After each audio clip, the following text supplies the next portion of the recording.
மாணவர்களே, 6ஆம் வகுப்பு அறிவியல்ல நாம போன கிளாஸ்ல அலகு 3 பார்த்துருந்தோம். சேஞ்சஸ் அரவுண்ட் அஸ், நம்மை சுற்றி நிகழும் மாற்றங்கள். ஸோ அதில் ஒரு 1 மார்க் டெஸ்ட்லாம் லாஸ்ட்டாக நம்ம போன யூனிட் எழுதியிருப்போம். ஸோ இந்த சேஞ்சஸ் அரவுண்ட் அஸ் 1 மார்க் வந்து அடுத்த கிளாஸில், சரிங்களா, சாட்டர்டே கிளாஸில் நம்மளுக்கு வந்து 10 ஒன்னேடு மாற்றம், நம்மை சுற்றி நிகழும் மாற்றம்னு 10 ஒன்னேடு. அதுக்கு முன்னாடி 2 யூனிட் நீங்கள் எழுதிருப்பீங்க. வெரி குட் குட், அதை நல்லா படிச்சிருப்பீங்கன்னு நம்புகிறேன். நாம போன கிளாஸ்ல என்னென்ன பார்த்தோம்னா, irreversible ரிவர்சபிள் ரியாக்ஷன்ஸ் சேஞ்சஸ் பார்த்தோம். அதாவது மீள் மற்றும் மீளா வினைகள் அப்படின்னு சொல்லிட்டு அது உங்களுக்கு சிமுலேஷன் காப்பிட்டுருங்க. நாம இன்னைக்கு புது யூனிட்டை ஸ்டார்ட் பண்றோம். ஏர், காற்று அப்படிங்கிற இந்த யூனிட் தான்.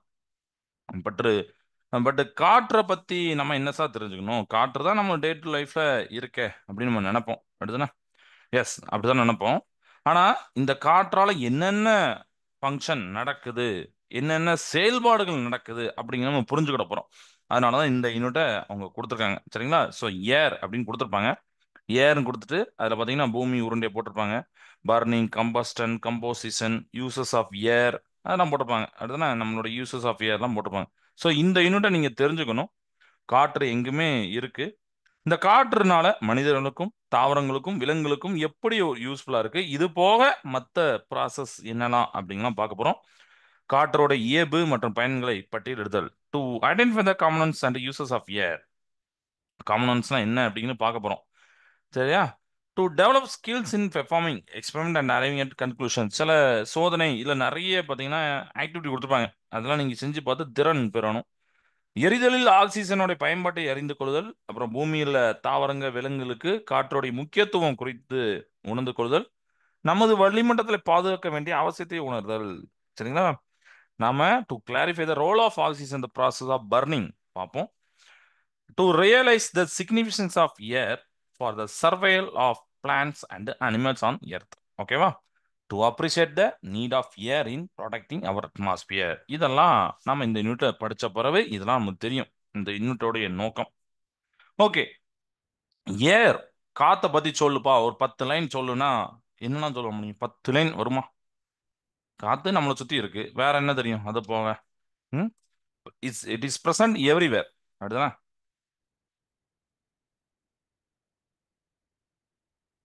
எங்கும் நிறைந்துள்ளது.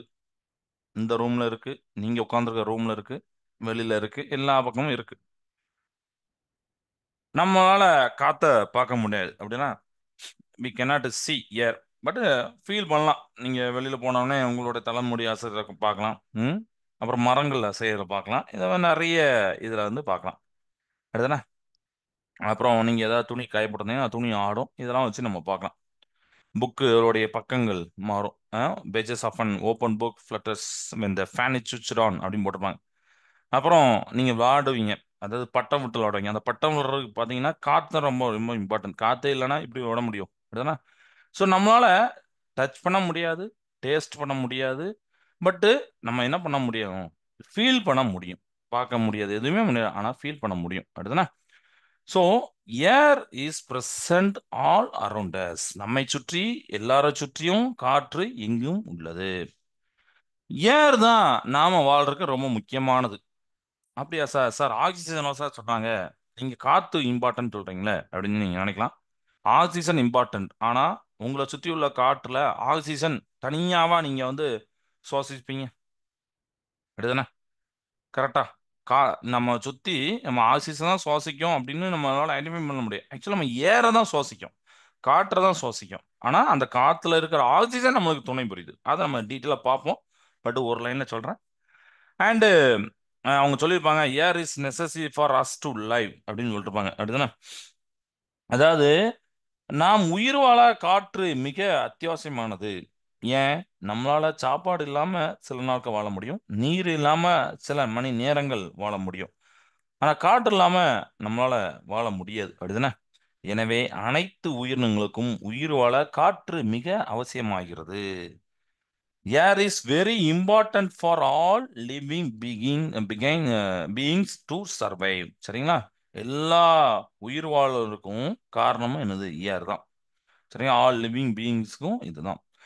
ஸோ இந்த இடத்துல ஒரு சின்ன கதையை வந்து நான் சொல்லணும்னு ஆசைப்படுறேன். அதாவது ஏர் இம்பார்ட்டன்ட் அப்படின்னு நம்ம சொல்றோம். அதுதானே ஏர் இம்பார்ட்டன்ட் அப்படின்னா, எப்படி சார் இம்பார்ட்டன்ட் நீங்க சொல்லலாம்னா, ஏன்னா உயிர் வாழ்றதுக்கு தேவை. அதான் சொன்ன மாதிரி சாப்பாடு தேவையில்ல. சாப்பாடு இல்லாம கொஞ்ச நாள் வாழலாம். தண்ணி தேவையில்ல. தண்ணி இல்லாம கொஞ்ச நாள் வாழலாம். அப்படிதான் கொஞ்ச மணி நேரம் வாழலாம். ஆனா ஏர் இல்லாம வாழவே முடியாது. நம்மளுடைய மூக்க கொஞ்ச நேரம் பொத்திட்டு 5 நிமிஷம் மேலே இருக்க முடியாது. அப்படிதான் வெரி டேஞ்சர்ஸ்.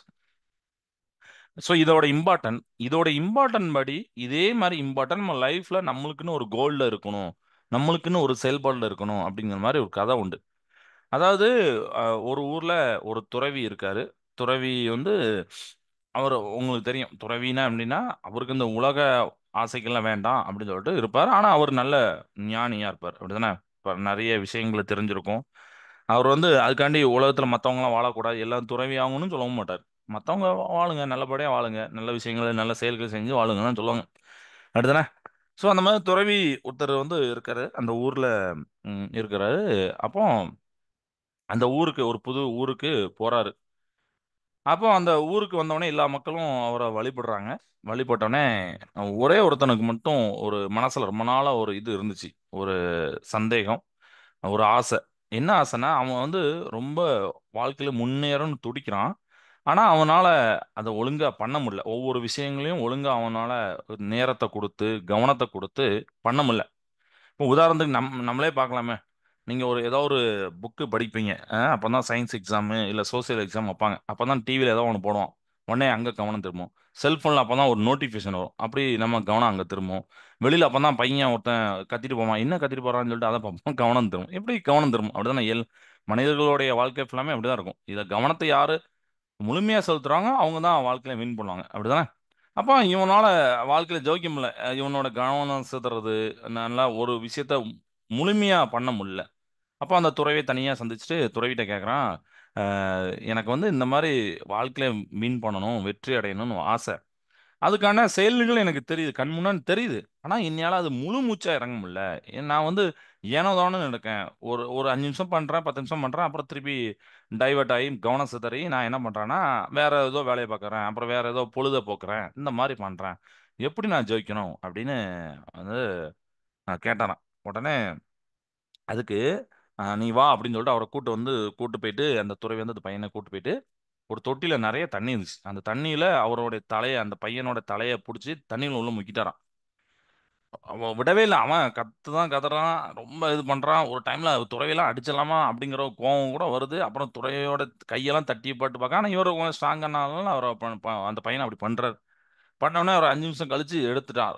அந்த மண்டைய எடுத்து அவன் கோவத்துல கத்துறான். "நீங்க எதுக்கு இப்படி பண்ணீங்க? நான் வந்து வெற்றி அடையணும்னு தான் சொன்னேன். உங்கள மாரி துறவி ஆறதுக்கு நீங்க வந்து இப்படி பண்றீங்களே!" அப்படி இப்படின்னு சொல்லிட்டு அவன் திட்டுதான். "அப்படி இல்ல" அப்படின்னு சொல்லிட்டு அந்த துறவி சொல்றாரு. என்னன்னா, "இப்போ நீ இந்த தண்ணிக்குள்ள உள்ள முங்கும்போது உன்னுடைய மூச்சு அடைபட்டிருந்தது. அப்படிதானே? அதனால தானே உனக்கு காத்து தேவைன்னு சொன்னேன். அந்த டைம்ல உனக்கு என்ன தோணுச்சு?" அப்படின்னு அந்த பையன்ட்ட பார்த்து அந்த துறவி கேட்கிறாரு. உடனே அந்த பையன் சொன்னான், "எனக்கு எப்படா நான் சுவாசிக்கணும். ஏன்னா உள்ள நான் சுவாசிக்கிறதுக்கு தடைப்படுது. எனக்கு பிளட்லாம் ஒரு மாரி வேகம் எடுக்கு. மண்டெல்லாம் ஒரு மாரி சூடாகுது. அப்படித்தானே நடக்கும். ஸோ எனக்கு எப்படா வெளியில வந்து அந்த காத்த சுவாசிக்கணும் அப்படின்னு இந்த காத்தோட இம்பார்ட்டன்ஸ் அதனால சொல்றேன். காத்து தானே இம்பார்ட்டன்ட். ஏன்னா அத தவிர நம்ம காரு, பங்களா எல்லாமே சொல்லலாம். பட் காத்து தான் மெயினா. அது இல்லன்னா மத்த எதுவுமே இல்ல. அப்போ அப்படி முங்க வைக்கிறாரு. அப்போ சொல்றான், "எனக்கு காத்து தேவை. அந்த காத்து எனக்கு அந்த டைம்ல தோணுச்சு. வேற எதுவுமே தோணலன்னு" அந்த பையன் சொல்றான். ஸோ உனக்கு அந்த டைம்ல எதுவுமே தோணல. அப்படித்தானே? காத்து மட்டும் தான் தோணுது. அப்போ ஒரு டைம்ல உனக்கு எந்த விஷயம் ரொம்ப இதுதான் தேவை அப்படின்னு உனக்கு மைண்ட் தோணுதா, இதே மாரி வாழ்க்கையில நீ ஒவ்வொரு விஷயத்தையும் நீ பண்ணணும். புரியுதா? வாழ்க்கையில இதுதான் தேவை. இந்த வெற்றி தான் தேவை. இதுல தான் நான் ஜெயிக்கணும். இதுதான் என்னுடைய ஃபீல்டு. இதுதான் என்னுடைய தொழில். அப்படின்னு நீ அத மட்டுமே நெனச்சு, அத மட்டுமே பண்ணா மட்டும் தான் ஜெயிக்க முடியும். அப்பனா தானே நம்மளுக்கு அது இம்பார்ட்டன்ட்ன்னு தெரியும். ஏனோ தானோன்னு இப்ப அவன் தலைய உள்ள முக்கும்போது, அவன் கொஞ்ச நேரம் வேற ஏதோ நெனைக்க முடியுமா? சொல்லுங்க. இன்னைக்கு என்ன படம் போடுவாங்க? இன்னைக்கு வேற யார் ஃப்ரெண்ட்ஸ் கூட போலாம்ன்னு யோசிச்சிருப்பானா? கண்டிப்பா யோசிச்சிருப்பானா? கண்டிப்பா யோசிச்சிருக்க மாட்டான். அப்படிதானே? ஸோ, அதே மாரி காற்று எப்படி இம்பார்ட்டன்ட் அப்படிங்கிற இந்த கதையில இருக்கும்.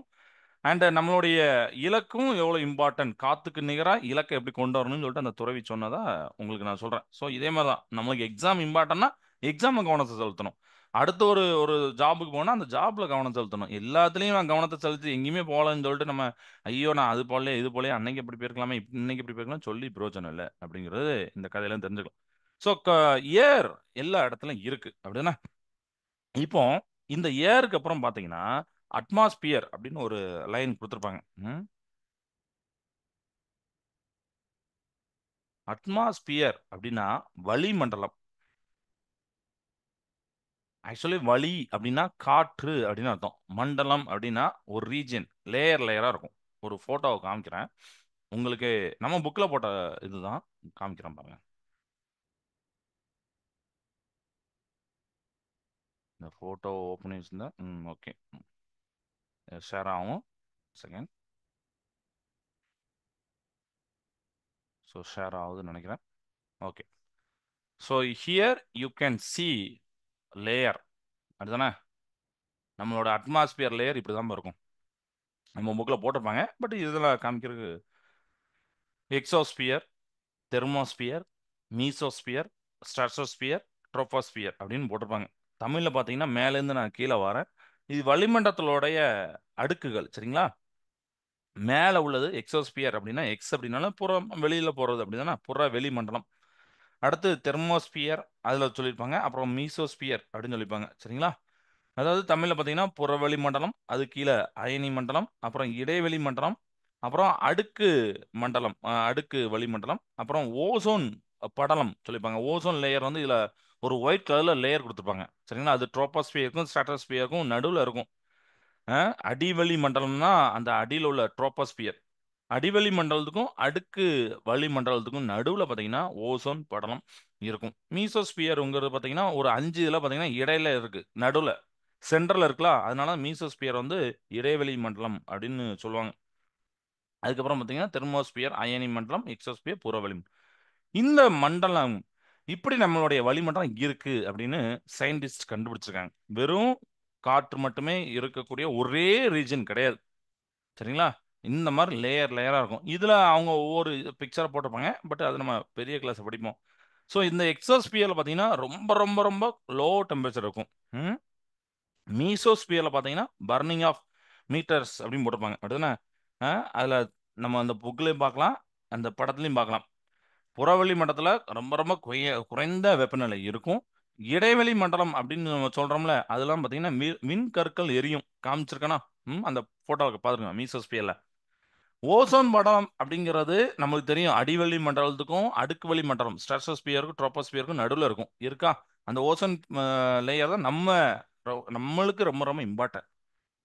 ஏன்னா சன்ல இருந்து புற ஊதா கதிர்கள், அல்ட்ரா வயலட் ரேஸ் வந்து வந்துட்டே இருக்கும். அது வந்து நம்ம உடல்ல நேரா பட்டுதுன்னா அவ்வளவுதான். நிறைய பாதிப்புகள், நிறைய டேமேஜ் வரும். பட் அதை காக்கிறது பார்த்தீங்கன்னா ஓசோன் லேயர் தான். அடிவளி மண்டலம் அப்படின்னு போட்டிருக்காங்க, ட்ரோபோஸ்பியர். இதுதான் நம்மளுடைய வானிலை இதெல்லாம் சொல்றோம்னா இதுதான், இந்த இடம் தான். இதுல தான் பார்த்தீங்கன்னா மேகமூட்டமாக காணப்படும்ங்க.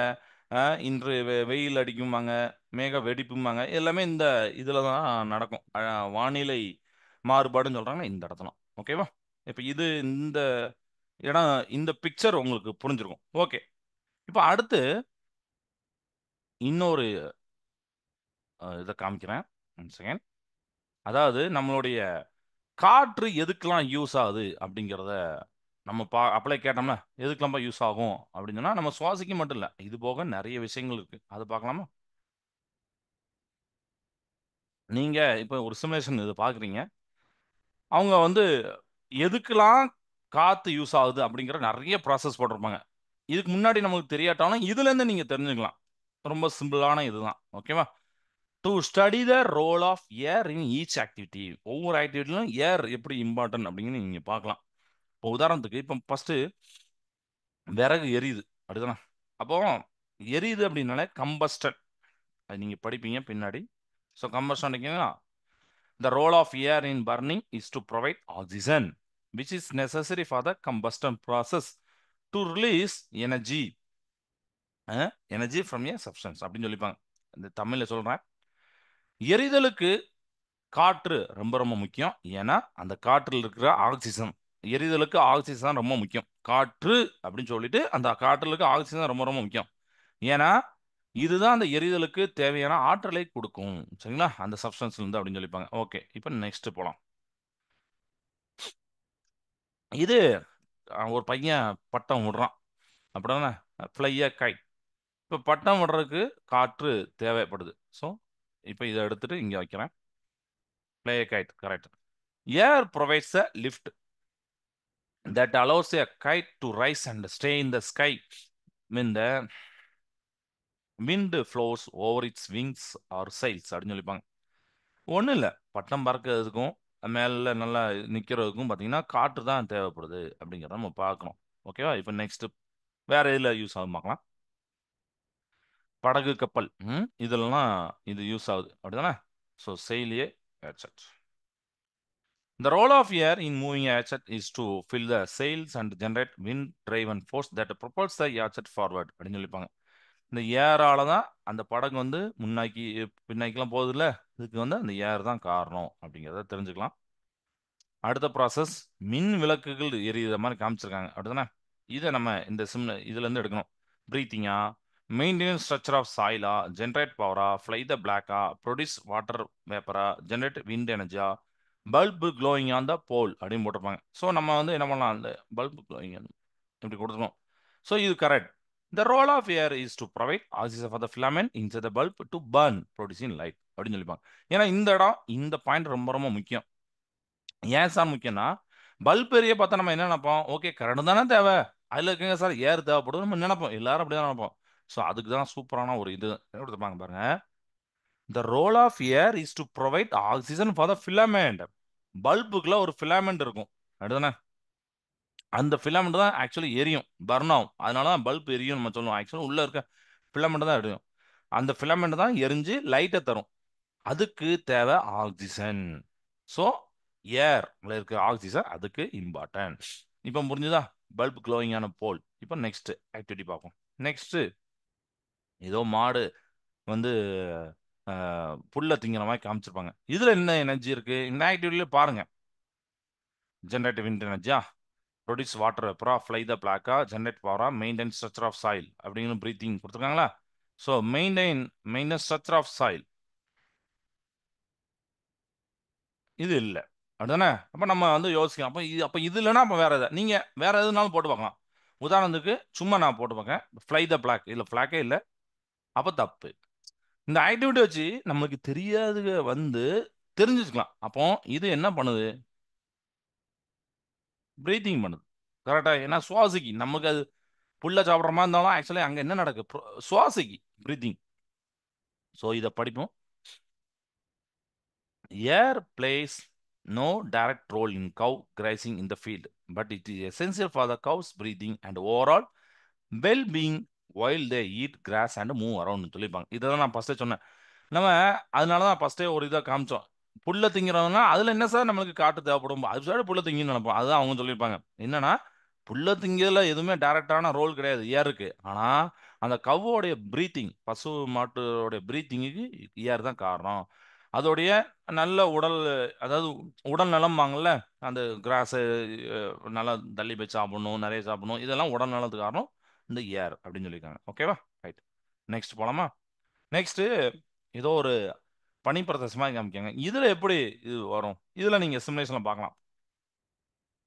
சேலியஸ்டா, combustion, fly a kite, breathing, maintain a structure of soil, generate repair, fly the black, produce water vapour, generate wind energy அப்படின்னு சொல்லு, பல்பு க்ளோயிங். அப்போ இதுல தெரியல சார், என்ன பண்ணலாம் நீங்க? இப்போ நம்ம ஏற்கனவே இந்த இந்த நாலனா பார்த்தோம், சேல் சர்ச் அதெல்லாம் பார்த்தோம். அப்போ மெயின்டைன் ஸ்ட்ரக்சர் ஆஃப் சாயில் போடுமா? அது கரெக்டாக இருக்குமா? யோசிச்சு பாருங்க. நான் ஸ்டாப் பண்றேன், யோசிச்சு பாருங்க. இல்ல ஜென்ரேட் பவர் ஏதோ போட்டால் கரெக்டாக இருக்கும். இது தப்பு. ம் ஜென்ரேட் பவர் போட்டுமா? அப்போ அதுவும் தப்பு தான். ஃபிளாக் இருக்கா? ஃபிளாக்கே இல்லை, அதுவும் தப்பு தான் இருக்கும். Produce water vapour, correct. இப்போ இதை நீங்க யாராவது ஃபர்ஸ்ட் யோசிச்சிருந்தீங்கன்னா குட், உங்களுக்கு வந்து கைத்தட்டல். இதுல என்ன சார் வாட்டர் வேப்பர் அப்படின்னு நீங்க நினைக்கலாம். ஸோ அதை படிக்கலாம். One second.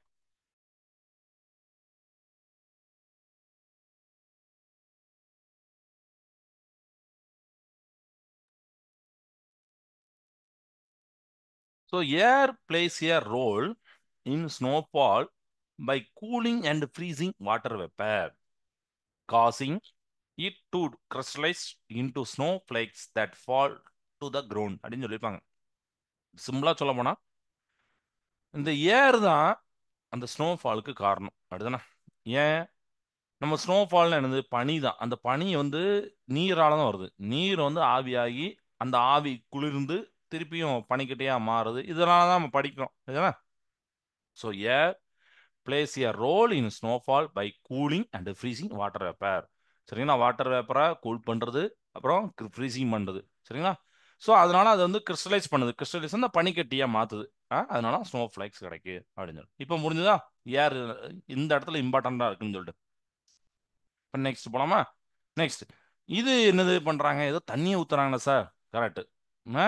இப்போ இதுக்கு என்ன போடலாம், ஜென்ரேட்டர் விண்ட் எனர்ஜி போடலாமா. கரெக்டாக இருக்குமா. வேற ப்ரொடியூஸ் வாட்டர் வேப்பர் அது இப்போ பார்த்தோம் அப்படிதானே. ஃப்ளை த ஃப்ளாக் இல்லை ஜென்ரேட் பவர் இருக்குமா. சரி தெரிலன்னா ஒன்றும் பிரச்சனை இல்லை. நீங்கள் இதான் ஒன்று கிளிக் பண்ணி பார்க்கலாம். மெயின்டெனன்ஸ் ஸ்ட்ரக்சர் ஆஃப் சாயில் போட்டுப்போமா. கரெக்டாக வரும். கரெக்டாக வரும்ல. ஏன் சார் அப்படின்னு நீங்கள் நினைக்கலாம். ஒன்றும் இல்லை. நீங்கள் ஒரு ட்ரையான சாயில் காய்ந்த மண்ணில் தண்ணி ஊற்றுறீங்க அப்படிதானே. அப்போ அது என்ன பண்ணுது, தண்ணி அந்த சாயில் பார்ட்டிக்குள்ள கொஞ்சோண்டு ஸ்பேஸை கிரியேட் பண்ணும். கரெக்டா. allowing the water to inflate and absorb by the soil அப்படின்னு போட்டிருப்பாங்க. அதாவது நம்ம மழை தண்ணிலாம் வந்து ஆக்சுவலி தரைக்கு மேலேயா இருக்கு. இல்லை அப்படி இருந்ததுன்னா அவ்வளோதான். இந்த பூமியை எந்த மாதிரி மாறி இருக்குன்னு சொல்ல முடியாது அப்படிதானே. அந்த தண்ணி உறிஞ்சனால தான். அதுதான் இப்போ நிறைய இடத்துல என்ன பண்ணுறாங்க அப்படின்னா ஒரு மாதிரிலாம் ரோடை போட்டு இந்த தண்ணியை வந்து சாக்கடையில் அனுப்பி விட்டுருக்காங்க. அது வந்து ரொம்ப டேஞ்சரஸ் தான். ஏன்னா சாக்கடையில் அனுப்பினா அது அப்படி கடலில் போய் சேரும். தண்ணி யூஸே பண்ண முடியாது. மண்ணு தான் ஆக்சுவலி தண்ணியை நல்லா உறிஞ்சும். மண்ணு நம்மளுக்கு நல்லா தேவை. இன்னொன்று நான் முந்தைய உங்களுக்கு சொல்லியிருப்பேன்னு நினைக்கிறேன். மேபி சொல்லலாம் ஒன்றும் பிரச்சனை இல்லை. ஃபர்ஸ்ட் டைமில் சொல்லணும்னு ஞாபகம் இல்லை. நம்மளுடைய இந்த உலகத்தில் ரொம்ப ரொம்ப முக்கியமான ஒரு பொருள், ஆனால் அதே நேரத்தில் கண்டுக்கிடாத ஒரு பொருள் பார்த்தீங்கன்னா மண்ணு தான். ஏன் சார் அப்படின்னு சொன்னீங்க, மண்ணுக்குன்னு ஒரு வளம் இருக்குது. ஒரு ஒரு ஸ்ட்ரென்த் இருக்குது. நம்மளுக்கு இப்போ இளம் வயசில் ஒரு ஸ்ட்ரென்த் இருக்கும். போக போக போக அந்த ஸ்ட்ரென்த் குறையும். அதே மாதிரி மண்ணுக்கு ஒரு வளம் ஸ்ட்ரென்த் இருக்கும். இந்த ஸ்ட்ரென்த் போயிட்டுனா அந்த மண்ணால காய் கனிகளை மரங்களை உருவாக்க முடியாது. ஏன்னா அதுக்கு சத்து போயிடும். அப்படி போயிட்டுனா நம்மளுக்கு யோசிச்சு பாருங்க உலகம் எப்படி பாருங்க. ஆக்சுவலி கொஞ்சம் வருஷத்துக்கு முன்னாடி இருந்ததை விட இப்போ மண்ணோடைய வளம் வந்து குறைஞ்சிடுச்சு அப்படின்னு சொல்லிட்டு ரீசெண்டாக ஒரு இதில் படித்தேன். ஏன்னா நிறைய நம்ம வீடுகள் கட்டிட்டு இருக்கோம். நிறைய இடத்துல தோண்டி போட்டு வம்பாகிட்டு இருக்கோம் அந்த மண்ணை. அடுத்தன விளை நிலங்கள்லாம் பில்டிங் கட்டிட்டு இருக்கோம். இது போதாதுன்னு நம்மளுக்கு வந்து வெள்ளம் வருது. வெள்ளம் வந்தால் என்ன பண்ணும், மண் அரிப்பு நடக்கும். நீங்கள் பார்த்துருப்பீங்க ஐ திங்க் ஸோ. அடுத்தனா மண் அரிப்பு நடந்ததுன்னா அந்த மண்ணை அதை அரிச்சு வேற ஏதோ இடத்துக்கு தேவையில்லாத இடத்துக்கோ இல்லைன்னா எந்த எந்த இடத்துல ஒன்றுமே பண்ண முடியாத இடத்துக்கு கொண்டு போய் சேர்த்துரும். அப்போ அது யூஸே வராது அப்படிதானே. ஓகே. அப்போ ஸ்ட்ரக்சர் சாயிலோட ஸ்ட்ரக்சர் ரொம்ப ரொம்ப முக்கியம். So the role of air in water pouring into dry soil அது என்ன பண்ணும் அப்படின்னு பார்த்தீங்கன்னா அந்த சாயில் பார்ட்டிக்கில் அந்த இது என்ன பண்ணுவோம்னா ரோல் ஆஃப் ஏர் ஏர் வந்து ஒரு சின்ன ஸ்பேஸை கிரியேட் பண்ணும். சரிங்களா. அதனால அந்த வாட்டர் வந்து அந்த தண்ணியா அந்த மண்ணில் வந்து உறிஞ்சி அப்சர்வ் பண்ணுவோம். ஓகே. இதுதான் இந்த ஒரு ஆக்டிவிட்டியில் அது யூஸ் ஆகுது. ரெண்டாவது காரை பற்றி போடுங்க. இதில் என்ன சார் ஒரு டயர் இருக்கா அப்படின்னு நீங்க நினைக்கலாம். டயருக்கு காற்று தேவையா. சரி அது இருக்கான்னு பாருங்க. Generate wind energy, produce water vapour, fly the flag, generate power, maintain structure of soil, breathing, fly a kite, combustion. இதில் எது சார் இருக்கும். நீங்களே யோசிச்சுங்களேன். ஏன்னா நான் பார்த்துட்டேன், எனக்கு தெரியும். நீங்கள் யோசிக்கணும். ஃப்ளை a kite பிரீத்திங்கா, மெயின்டெனன்ஸ் ஸ்ட்ரக்சர் ஆஃப் சாயிலா, ஜென்ரேட் பவரா, ஃப்ளை த பிளாக்கா. ஜென்ரேட் பவர் கொடுத்துப்போமா. கரெக்ட். அது எப்படி சார். எஸ். ஏன்னா நம்ம கார் மூவ் ஆகணும்னா நம்மளுக்கு வந்து என்ன என்ன நடக்கும், என்னெல்லாம் நடக்கும் யோசிச்சு பாருங்க. To role of the role of air in moving car is to create resistance known as air resistance or drag அப்படிம்பாங்க, which opposes the car forward motion and affects its speed and fuel efficiency அப்படின்னு சொல்லிப்பாங்க. அதாவது நம்ம car முன்னாடி போகும்போது பார்த்தீங்கன்னா, நமக்கு நம்மளுக்கு பெருசா தெரியாது. பட் பெரிய புயல் வரும்போது உங்களுக்கு தெரியும். ஒரு சைக்கிளோ, காரோ போ முடியுமா? ஒரு சாதாரண காத்துல சைக்கிள் போ முடியாது. இப்ப இன்னும் கொஞ்சம் அதிகமான காத்துல பைக் போ முடியாது. ஏன்னா, அந்த அளவுக்கு ஏருக்கு ரெசிஸ்டன்ஸ் உண்டு. சரியா? அப்ப அந்த காரோடைய, பைக்கோடைய இதெல்லாம் அந்த மோஷன அஃபெக்ட் பண்ணக்கூடிய கெப்பாசிட்டி உண்டு. அண்ட் ஃபியூல் எஃபிஷியன்சி அதுக்கும் கார் ரொம்ப அந்த ஏர் ரொம்ப ரொம்ப தேவை. நீங்க பார்த்திருப்பீங்க. ரொம்ப காத்து எதிர்த்தாப்புல அடிச்சதுன்னா, பைக்க அந்த அளவுக்கு ஸ்ட்ராங்கா ஓட்ட முடியாது. அப்படிதானே? ஒரு எஃபிஷியன்ஸா ஓட்ட முடியாது. நம்ம ஃபியூல் நெறைய குடிக்கும். இப்படிதானே? நெறைய செலவாகும். ஈஸியா போறது வேற. கொஞ்சம் கஷ்டப்பட்டு போகும்போது ஃபியூல் அதிகமா செலவழியும். அததான் சொல்லியிருக்காங்க. ஓகேவா? இது புரிஞ்சுது. இந்த ஆக்டிவிட்டில அப்ப ஏர் யூஸ் ஆகுது தெரிஞ்சுக்கிட்டீங்க. 2வது இத பார்த்தாலே சொல்லிடலாம். Sir wind mill sir. Wind energy. Yes correct. அப்படிதானே? Generate wind energy. So wind எனர்ஜில விண்ட் மில்ல நம்மளுக்கு வந்து ஆக்சுவலி ஏர் ரொம்ப ரொம்ப இம்பார்ட்டன்ட். இந்த ஏர் ஆக்சுவலாக அவங்க சுத்துதுன்னு பார்த்தீங்கன்னா ஏரால காரணம் கிடையாது. நிறைய பேர் அப்படிதான் நினச்சிப்பாங்க. இந்த விண்ட் மில் சுத்துறதுக்கு காரணம் ஏர் அப்படின்னு நினைப்பாங்க. ஆக்சுவலி ஏர் காரணம் இல்லை. உள்ள வந்து பேட்டரி போட்டு எல்லாமே ஆன் பண்ணி அதை ரொட்டேட் பண்ண வைப்பாங்க.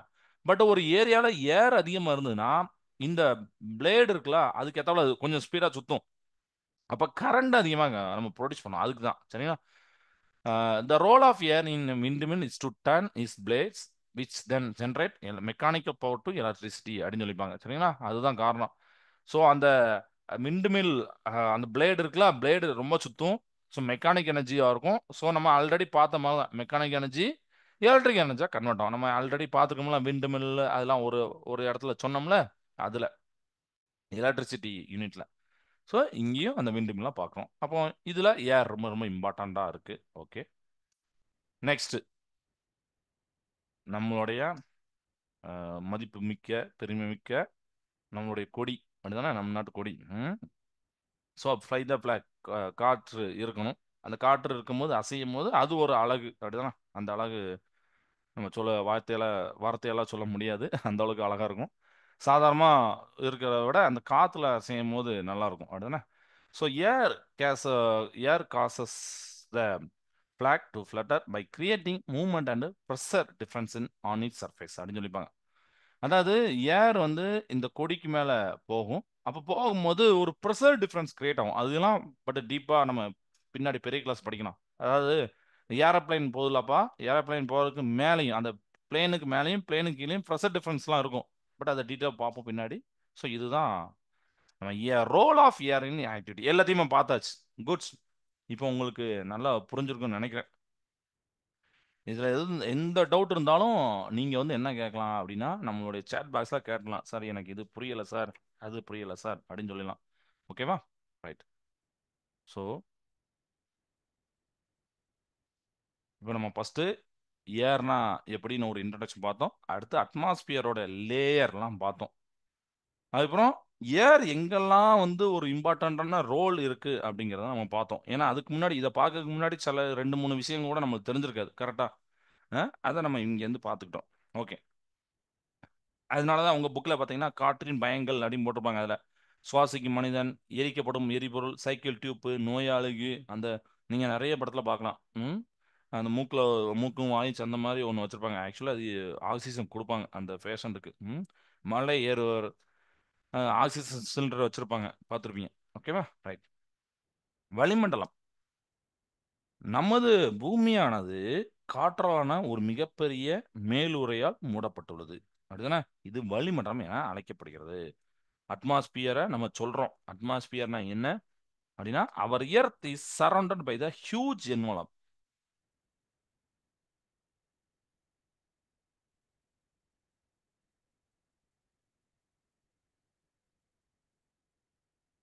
Surrounded by a huge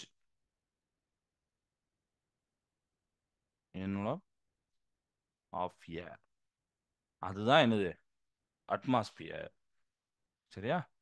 actually பார்த்தீங்கன்னா நம்மளுடைய புவி பரப்பிலிருந்து 800 கிலோமீட்டர் வரைக்கும் இந்த அட்மாஸ்பியர் பரவி இருக்கும். சரியா? புவியோட ஈர்ப்பு விசையால் பூமியோட கட்டுப்பாட்டுல நிலைநிறுத்தப்படுகிறது அப்படின்னு சொல்லிப்பாங்க. ஏன்னா இதுக்கெல்லாம் இந்த லேயர் அப்படி இருக்க காரணம் பார்த்தீங்கன்னா எர்த்தோட கிராவிட்டி தான். எர்த்தோட கிராவிட்டி இல்லைன்னா அது எஸ்கேப் ஆயிரும். சரிங்களா? So the atmosphere protect us from many harmful rays coming from the sun. அது நான் ஆல்ரெடி அதை நடத்த மாதிரி சொன்னேன். நம்ம லேயர் மட்டும் இல்லை அப்படின்னா யோசிச்சே பார்த்துக்க முடியாது. நம்ம இந்த பூமியில இப்படி ஒரு உயிரினங்கள்லாம் இருக்குமா அப்படிங்கிறத டவுட் தான். ஏன்னா அந்த அளவுக்கு அல்ட்ரா வயலட், எக்ஸ்ரேஸ், நிறைய ரேஸ் இருக்கு. அப்போ அந்த ரேஸ்லாம் வந்துடும். அதாவது நம்ம சொல்றது அல்ட்ரா வயலட்லாம் வந்ததுன்னா உடம்புல டேமேஜ் பண்ணிடும், செல்லெல்லாம் டேமேஜ் பண்ணிடும். சரியா?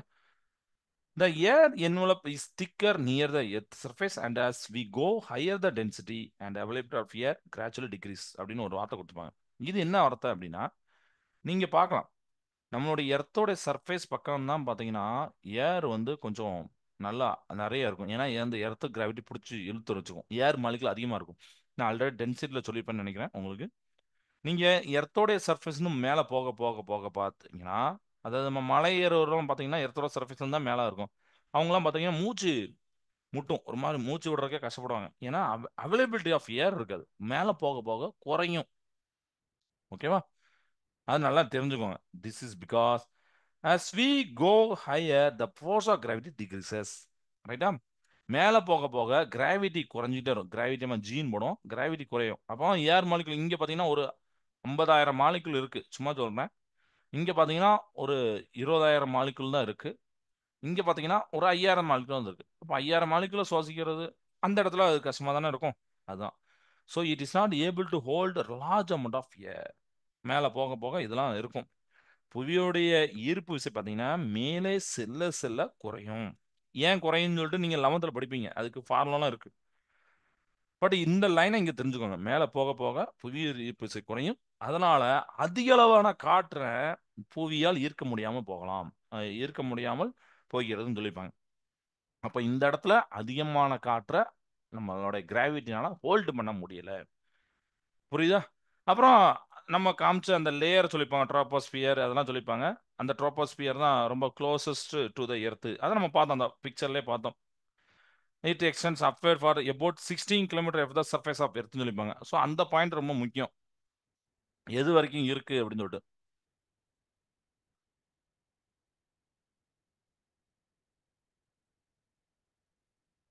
இது வரைக்கும் பார்த்தீங்கன்னா 16 கிலோமீட்டர் பார்த்தீங்கன்னா ட்ரோபோஸ்பியர் அப்படின்னு சொல்லக்கூடிய அந்த காற்றுடைய அடிவளி மண்டலம் தான்.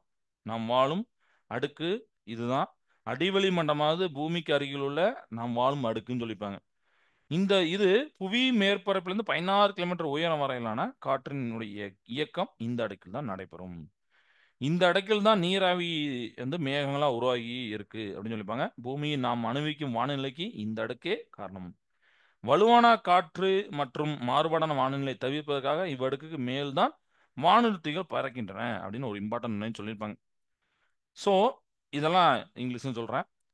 நம்ம இங்கே புவியோடைய மேற்பரப்பில் இருக்கோம். நம்மளுக்கு மேலே உள்ள இந்த சர்ஃபேஸ் ட்ரோபோஸ்பியர் தான் ரொம்ப ரொம்ப நம்மளுக்கு யூஸ் ஆகக்கூடிய இது. 16 கிலோமீட்டர் வரைக்கும் இருக்குது. புவியோட சர்ஃபேஸ் வந்து 16 கிலோமீட்டர் வரைக்கும் இருக்குது. இதில் தான் மூவ்மெண்ட் ஆஃப் விண்டு நடக்கு. அண்ட் இதெல்லாம் வாட்டர் வேப்பர் இருக்கு. அதனால தான் க்ளோட்ஸ், ஏன்னா மேகங்கள்னால என்னது வாட்டர் வேப்பர் தான். அப்படிதானே? இந்த லேயர் தான் நம்மளுடைய வானிலைக்கு காரணமா இருக்கு. ஓகேவா? ஸோ இந்த வானிலையிலேருந்து தப்பிக்கணும், மேகமூட்டமோ இல்லை மழையோ இருந்து தப்பிக்கிறதுக்காண்டி என்ன பண்ணுவாங்க, இந்த ட்ரோபோஸ்பியருக்கு மேலே நம்மளோட 16 கிலோமீட்டருக்கு மேலே பார்த்தீங்கன்னா ஏர்கிராஃப்ட்லாம் ஃப்ளை ஆகும். அதனால சொல்லி வானூர்த்திக்கலாம் அதில் மேலே போகுது அப்படின்னு சொல்லுவாங்க. அதுக்கு அடுத்து பார்த்தீங்கன்னா இந்த stratosphere lies above the troposphere, இதுக்கு மேலே. அதில் தான் இம்பார்ட்டண்டான லேயர் இருக்கு, ozone layer. Ozone layer protect all life on the earth from the harmful ultraviolet rays of sun. இதை தான் ஆரம்பத்தில் நான் சொல்லிட்டு இருந்தேன். யூவி ரேஸ்லேருந்து நம்மளை காப்பாற்றுறதே இந்த ஓசோன் லேயர் தான். ஸோ இதெல்லாம் மேலே இருக்கு அப்படின்னு சொல்லி பார்த்துக்கோங்க. ஓகே. அடுக்கு வளி மண்டலமானது அடிவளி மண்டலத்துக்கு மேல் அமைந்துள்ளது. இந்த அடுக்கில் தான் ஓசோன் மண்டலம். இதை 1 மார்க் வைப்பாங்க. ஓசோன் லேயர் எந்த லேயரில் இருக்கு, ஓசோன் லேயர் எந்த ட்ரோபோஸ்பியர் அந்த லேயர் ஆஃப், இல்லைன்னா ஒரு எந்த டிஃப்ரெண்டான லேயராக மாற்ற, அதுவும் ஒரு லேயர் தான். பட் எந்த லேயரில் இருக்குது அப்படின்னா இந்த மாதிரி நீங்கள் சொல்லணும், ஸ்ட்ராட்டோஸ்பியர் அப்படின்னு சொல்லணும். தமிழில் பார்த்தீங்கன்னா அடுக்கு வளி மண்டலம் அப்படின்னு சொல்லணும். இந்த மண்டலம் தான் ஓசோன் மண்டலம் உள்ளது அப்படின்னு சொல்லணும். படலம் உள்ளது. சூரியன்லேருந்து வரக்கூடிய புறஊதா கதிர்கள்லேருந்து தாக்கத்திலிருந்து தப்பிக்க இதுதான் நம்மளுக்கு ஹெல்ப் பண்ணுது. ஓகேவா? ரைட். இதெல்லாம் இன்னைக்கு கிளாஸில் பார்த்தது. ஸோ எதுவும் டவுட் இருக்கா இன்னைக்கு? இது போக இன்னும் simulation experimental verification of presence of oxygen carbon டை ஆக்சைட்லாம் இருக்குது. அது அடுத்த கிளாஸில் பார்க்கலாம். ஓகே, இன்னைக்கு நடத்தணும் உங்களுக்கு புரிஞ்சிருக்கும்னு நினைக்கிறேன். எதுவும் டவுட் இருக்கா? ஏர்னா என்னன்னு பார்த்தோம். அப்புறம் வளிமண்டலம், அட்மாஸ்பியர்னா என்னன்னு பார்த்தோம். நம்மை சுற்றி காற்று இருக்கு, காற்று ரொம்ப இம்பார்ட்டன்ட் சொன்னேன்.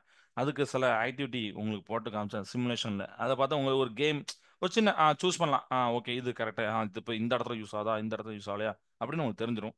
அப்புறம் ஓசோன் லேயர் எங்க இருக்கு அப்படின்னு தெரிஞ்சிடும். அந்த லேயர்லாம் என்னன்னு பார்த்தோம். போக போக நம்ம புவியோடைய பரப்புலேருந்து போக போக போக பார்த்தீங்கன்னா காற்று வந்து குறையும், நம்மளால மூச்சு விடுறதுக்கு கஷ்டப்படும், இந்த மாதிரி லைன்லாம் நம்ம பார்த்தோம். ஓகேவா? ரைட். ஸோ இவ்வளோ டவுட் இல்லைங்களா? சரிப்பா, கிளாஸை நிறைச்சதை அடுத்த கிளாஸ்ல மீதி உள்ள டாபிக் பார்ப்போம். அடுத்த கிளாஸ்ல 1 மார்க் டெஸ்ட் எம்சிக்யூ உண்டுன்னா எந்த யூனிட்னா மூன்றாவது யூனிட் அது அது படிச்சு வந்துடுங்க.